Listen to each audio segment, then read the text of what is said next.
لا إله إلا الله وأشهد أن محمدا عبده ورسوله أعوذ بالله من الشيطان الرجيم بسم الله الرحمن الرحيم. We've sort of more or less concluded what we were talking about as far as the sort of technical subject of Hadith is concerned, because from what we've been discussing from then on, it becomes very complicated and detailed, and perhaps of not so much interest to everyone. But what I want to do is to, in the next 2 or 3 of these short discourses, look at the impact of development of Hadith on development of knowledge. And I don't mean amongst the Muslims, but also non-Muslims. The first thing that I commented upon when I started sharing my thoughts on Hadith with you was that it was the first time that history became an objective subject. Previously, you see, what happened was that you had great eulogies and myths and so on, in which people told unbelievable stories about their religious leaders and kings and personalities. You have Jesus bringing the dead to life and turning water into wine and so on and so forth. You have Hindu rishis flying through the air. You had Greek gods doing all kinds of magical things. But there was no actual objective support for these things.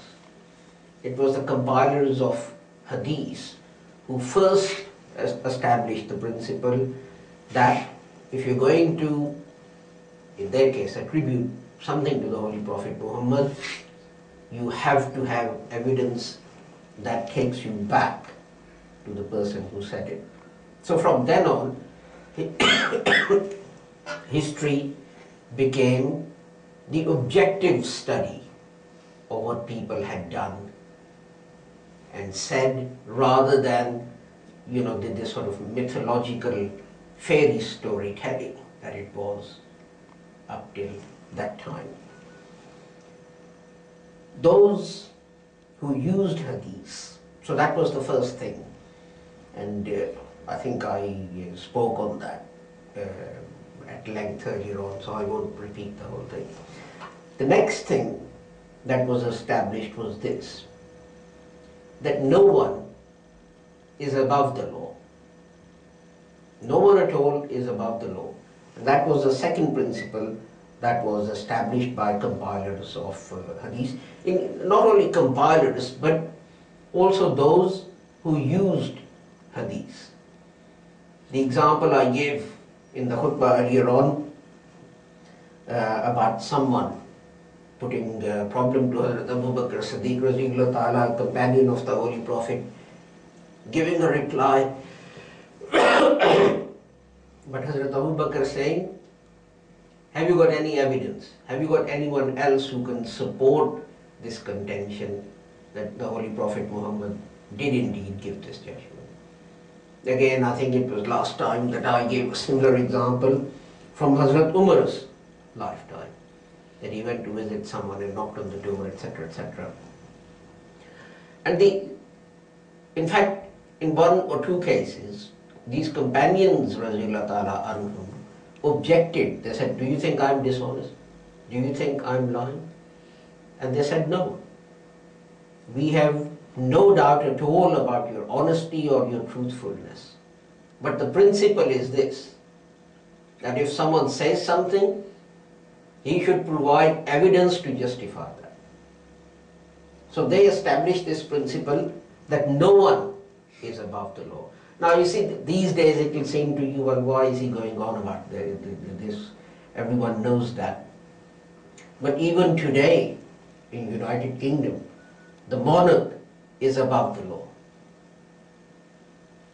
It's only recently, not more than 5 years ago, that the monarch voluntarily decided that she will pay income tax on her income. She is not obliged to under the law of the land. And the same with other close members of the royal family. But this was decided many years ago that it doesn't matter who it is, how truthful, how honest, what his standing in the community. If that person says something, then they should justify it by providing evidence. Another very important principle, legal principle, that was established by these people was this. In fact, to go back to the last one, you may know that in England there was two systems of justice. There was what was called the common law, and there was what was called the chancery courts. If a case was decided against you on legal principles, but you felt it was unjustified, because the king was above the law, you petitioned the king to say that I know the law says this, but this is unjust, you are above the law, you make a decision or give me dispensation and so on. So you had two parallel systems of courts, which were eventually merged into one about 18 or 19 years ago. The other important principle that I will talk about at some length next time is use of hearsay evidence. In English law, in Roman law, hearsay evidence was not acceptable until 1995, and yet the whole of Hadith is actually hearsay evidence. In some cases, not even first-hand hearsay evidence, but multiple hearsay evidence, saying that this one said to that one and that one said to that one. But the interesting thing is that what was compilers of Hadith, what was decided by them 1500 years ago, became a part of Roman law or English law in 1995, in the Civil Evidence Act 1995. And a very important aspect of that act, which again was set out by compilers of Hadith, those who studied the lives of the narrators of Hadith, was, it's called what weight will be given to this evidence. And there are three things that you look at: the person's motive, whether it's first-hand or multiple hearsay, and also the person's conduct and character. And all of these things were first used by compilers of Hadith 1500 years ago. Here is a compiler, he's saying the Holy Prophet Muhammad said this. Has he got any ulterior motive in saying this? And as we know, many hadiths about the coming of the Mahdi and so on were made up by people who were trying to please certain khalifas and kings and so on and so forth. And they also investigated the character of the people. Are these honest? Are these truthful? And so on and so forth. Now, I'm not saying that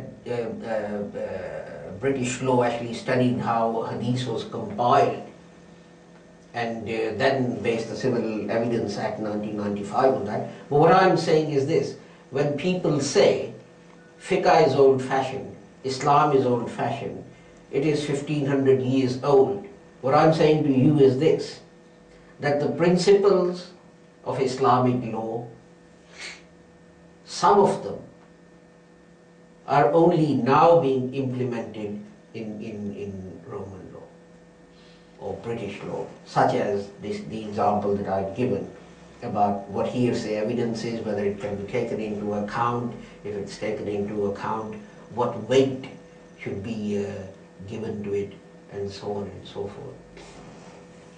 So hopefully more on that next week. and then we'll, after looking at the impact of Hadith, then we'll finish and go on to other topics.